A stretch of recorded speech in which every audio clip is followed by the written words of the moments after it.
After a student is shot dead during a home invasion. We have live team coverage from Long Island. Narmeen Chaudhary is looking at just how safe students are. But first, James Ford is on the investigation for us this afternoon.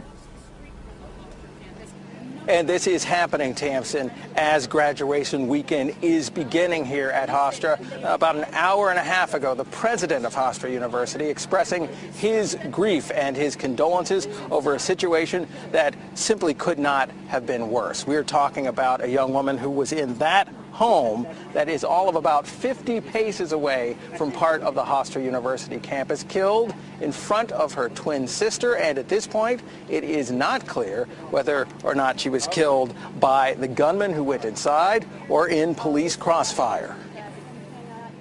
Tears and hugging by friends and sorority sisters of a young woman who was shot and killed in a home invasion that ended up in the worst way imaginable. All of a sudden you just hear screams, and it was like a girl scream, and you hear a guy screaming at her, and it was just awful. A Hofstra student who heard everything describes what happened to 21-year-old Andrea Rebello just before 2:30 this morning. Police say a man wearing a black ski mask forced his way at gunpoint into the home where at least 3 young sorority sisters, including Andrea Rebello and her twin sister Jessica, were.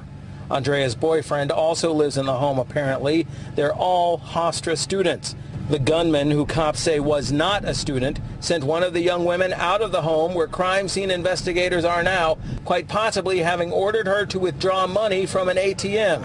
Instead, the young woman called 911. Less than 10 minutes after the gunman had forced his way in, cops had surrounded the place and opened fire. When it was over, Andrea Rebello was dead, and so was the home invader. Did he kill her, or was she killed in police gunfire? At this time, it would be premature for me to say that. We are doing a thorough investigation of the incident. These houses are filled with sororities, and these houses are filled with people who are in clubs and just students. And after a semester of hard work, something like this can happen. Like, that's scary. You might think it's not the sort of place where a crime this serious would take place. Right across the street is an elementary school, and then right there is part of the Hofstra University campus. And at the end of this street is the headquarters for the Office of Public Safety for Hofstra University.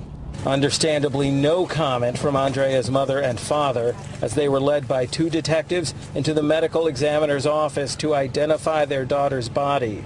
The contrast between that and how they looked as they were driven out from the medical examiner's office indicates their deep grief that very few could ever imagine. Great sorrow as this family tries to cope with the loss of one of their 2 twin daughters. Homicide detectives still here on the scene.